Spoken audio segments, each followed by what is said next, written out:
joined by Peter Malcolm, who's the acting principal at Jordan College, and Peter, you've just come out of the session at the Scottish Conference here with the intriguing title of Keeping Your Principal Happy. And I think the top answer seems to be money, but there's a lot more to it than that. I wonder if you could expand on that. I think that's probably right in terms of if you're looking at what fills a principal's mind for the bulk of time in a day, then money in terms of the viability of the college is important, and students on the other side are the students actually learning, and the secret is the bit in the middle. How do you actually ensure that the success of students leads to good financial decision making? And I'm sure in terms of data, most principals would say if the data was directly related to financial viability, then they have won a watch and it's data worth having, essential.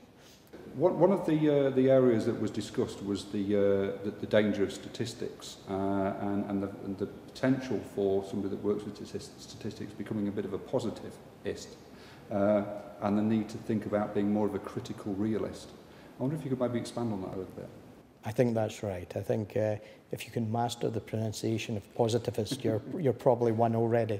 And as a former scientist, I did tend to that school of thought where there is one right answer, and people that work with data and are used to data sets get into a frame of mind where there is one right answer and there is the truth, and it is information that can be replicated and duplicated. I think if you're a principal, a critical realist would view the fact that a college is very different if you're a student, and it's very different if you're a member of staff, or indeed the Scottish Funding Council. And therefore, looking at strata, just the different perspectives on what a college is very helpful. The point in the presentation that I was trying to draw out was indeed the fact that data analysts are really critical realists because they're used to information in hierarchies, levels of information, strata of information, that gives a tremendous power for analysis. I think also in terms of data analysts' role and data managers and directors, I was trying to emphasize the point of how essential they are to decision making in this process. It is they that actually can not only collect the data, but interpret the data and inform good decision making. Another point that was made was that of the danger of figures without commentaries and the value of having commentaries to go alongside those.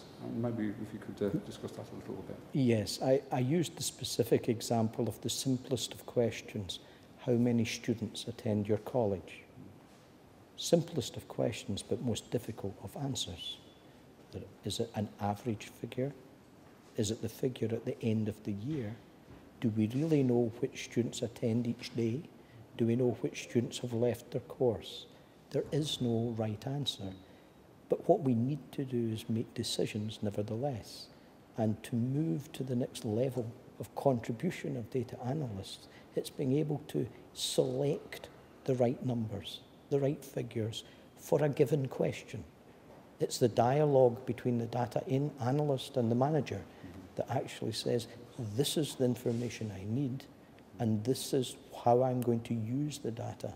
That discussion informs the selection of the numbers, but also the assumptions made in choosing these numbers, and a commentary as to where the manager may be misled if they make a particular decision on a particular basis.